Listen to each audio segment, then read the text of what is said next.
Friend, একটা ভুল সিদ্ধান্তের কারণে জীবনটা অন্যদিকে চলে যায়, অন্য একটা পরিবর্তন চলে আসে। অ্যাচিভমেন্ট, অনেক কিছু, স্বপ্ন, অনেক কিছু ত্যাগ, সমস্ত কিছু হারিয়ে ফেলি দোস্ত।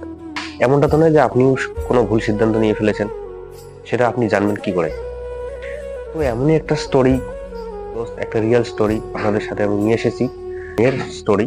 তো এটা একটা ছেলের ক্ষেত্রেও হতে পারে, একটা মেয়ের ক্ষেত্রেও হতে পারে।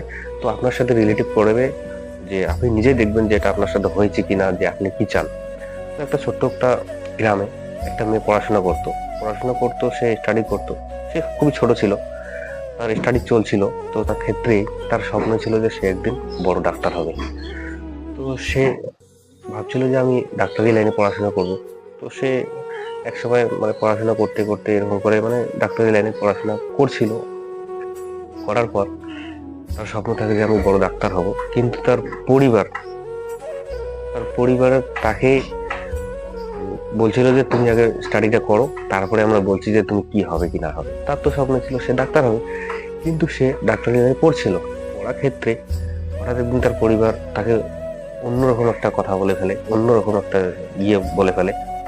তার পরিবার তাকে বলে তুমি এখন একটা ব্যবসা শুরু করো, কারণ আমাদের পরিস্থিতি ভালো না, যে আমি তোমাকে ডাক্তারি পড়াতে গিয়ে এত টাকা আমি কোথায় পাবো, এত টাকা কোথায় পাবো? আবার ডাক্তারি টাকা দিয়ে যদি তোমাকে তো পড়াই, তাকে আবার ডোনেশন দিতে হবে, কারণ ঘুষ ডোনেশন ছাড়া তো চাকরি আজকাল নেই দোস্ত। তো সে মেয়েটা খুবই সহজেই বুঝে যায়। সে ভাবছিল যে আমি এখন কি করব, আমি স্টাডিটা আগে পরে করব, ডাক্তারিটা পরে দেখা যাবে, আগে আমি একটা ব্যবসা চালু করি।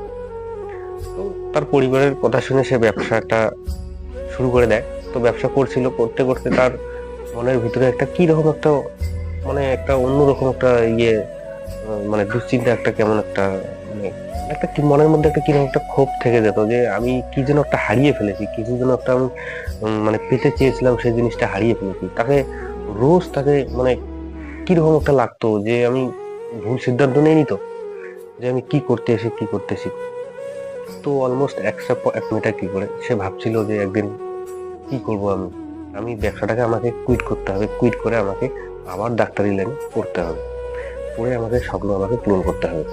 তো সে এরকম ভাবছিল, ভাবতে ভাবতে হঠাৎ একদিন সে আবার ব্যবসাটা বন্ধ করে দিয়ে আবার স্টাডি চালু করে, ডাক্তারি লাইনে পড়াশোনা চালু করে দেয়। তো ডাক্তারি লাইনে এখন বয়স হয়ে গিয়েছে, মানে অনেক বড় হয়ে গিয়েছো, এসব এখন তোমাকে মানায় না, তো তুমি ব্যবসাটাতেই জড়িয়ে থাকো, ব্যবসাটাই তোমার ভালো। তো কারো কথা সে শোনেনি। আবার একদিকে শুনছিল, একদিকে আবার মানে সেরকম রিয়েক্ট করেনি। তো সে তার নিজের ইচ্ছা মতো ডাক্তারি পড়ছিল। পড়ার ক্ষেত্রেই হসপিটালে বড় হেড পড়ছে, বড় ডাক্তার হয়ে যায়। ডাক্তার হওয়ার পরে তার স্বপ্নটা পূরণ হয়ে যায় দোস্ত। তো এই যে একটা জিনিস, যে কখনো কখনো আমরা ভুল সিদ্ধান্ত নিয়ে থাকি লাইফে, মনে চায় যে আমি এটা করব, আপনাদেরও হয়তো মন চায় যে আমি এটা করলে আমার ভালো হতো, আমি এই জিনিসটা করব, কিন্তু আপনি কখনো ফ্যামিলির চাপে, যা কোনো একটা চাপে আপনি সেই জিনিসটা করতে পারেন না, অন্য অন্য লাইনে চলে যেতে হয়। তো সেই জিনিসগুলো আপনাকে নিজেই ভাবতে হবে যে আপনার কি পছন্দ, আপনার কি অ্যাক্টিভিটি কাজ করে, কোনটা করলে আপনার অনুভূতি ভালো লাগে। তো সেই জিনিসটাকে আপনাকে করতে হবে না। তো অ্যাবসলিউটলি হতেই পারে, সবাই ভুল সিদ্ধান্ত নিতেই পারে। সে ভুল থেকে শিক্ষা নিয়ে কি করে সঠিক পথে চলে আসা, এটাই হলো একদম রাইট ডিসিশন।